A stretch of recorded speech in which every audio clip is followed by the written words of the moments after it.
Did I hear you say in your opening statement, I'm going to quote you now, we have the industry's most rigorous client selection policy? Did I get that right?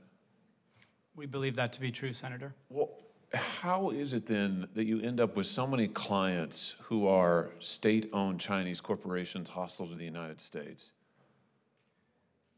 Thank you, Senator. So the basis for my answer was we've invested over $700 million over the last several years to put in place a rigorous client selection process that looks at a whole series of factors. Well, let's talk about some of your clients. Like the China Communications Construction Company. This is a firm that is blacklisted by the United States government. This is a state-owned enterprise that is responsible for building artificial islands in the South China Sea, probably in direct contravention of international law, certainly in direct contravention to United States security interests. You helped them develop their 5-year plan. Why is that a good idea? Senator, our work in China overwhelmingly works with multinational companies, including many of those being U.S. And private sector. No, actually, Chinese you've companies. advised 22 of the 100 biggest state-owned companies in China. That's according to the New York Times. Let's talk about another one, the Chinese Ocean Shipping Company. That's a state-owned conglomerate that's played a key role in China's naval expansion. I'm quoting from NBC News here. And Beijing's bid to extend its global reach. This company has been given special status by the CCP and forms the core of China's defense industrial base. This company has provided logistical support to the Chinese Navy's escort operations in the Gulf of Aden, and experts say, I'm still quoting, it serves as the maritime logistical arm for the People's Liberation Army. You're advising them. How much money did you make on that contract? No, Senator, we're not advising them. Neither. Did you ever advise them? Historically, we advised on none of the topics that you had highlighted. You didn't advise the Chinese Ocean Shipping Company? Not on the topics you described, Senator. Why is it a good idea to advise them at all? They're a state-owned enterprise engaged in activity directly contrary to the security interests of this nation. And they're no longer a client of ours, sir. Why did you advise on 22 of the 100 biggest Chinese state-owned enterprises? That number I don't believe is accurate, It Senator. doesn't have anything to do with money, does it? I don't believe that number is accurate, Senator. How much money do you make off the United States government?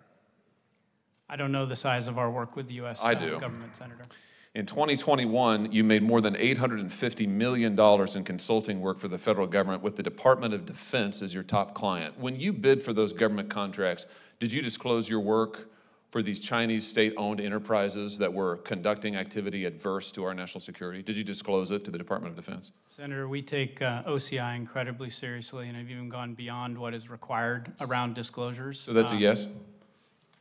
We take it incredibly seriously. We made all appropriate disclosures, Senator. I'm happy to come back to you on any details specific to the work that we do on the Department of Defense. That is not what news reports have found and news agencies who've looked into this. In fact, to quote NBC News again, in bidding on contracts with the Department of Defense, the U.S. Navy, Customs and Border Protection, you did not disclose your work with Chinese enterprises in apparent conflict of interest. A report in 2021 showed, December 2021, that you admitted to providing services only for provincial and local governments in China, but not for the central government in China. My question is, why should you be able to get any contracts in the United States government? If you're going to advise foreign nations who are hostile to us and make gobs of money off of them, why should you be getting U.S. government contracts? Senator, we've never worked with the Chinese Communist Party or the central government in China, to the best of my knowledge. You're working with state-owned enterprises. China's not a democracy. They own these companies. These companies are doing the bidding of the Chinese military, and you're making money off of it, hand over fist. My question is, I guess if you want to do that, I guess it doesn't violate the law, but I just wonder, why is it that you should then be able to turn around and make $850 million in 1 year alone off the American taxpayer? I mean, explain that to me. Senator, our work with the federal government, we stand behind. We bring... Well, I'm sure you do. It's incredibly lucrative. That's the problem. You make gobs of money off of our enemies, and then you turn around and you make gobs of money off of us. It's outrageous, frankly. Listen, you shouldn't be doing any work with the Chinese Communist Party and any enterprise that they own or have some share in. You shouldn't. And if you were serious about ethics, you wouldn't be doing it. But it's particularly outrageous that you then make money, almost $1 billion in a year, off the United States government, including the Defense Department. Now, I have introduced a law that would prohibit you from doing just this, and I will continue.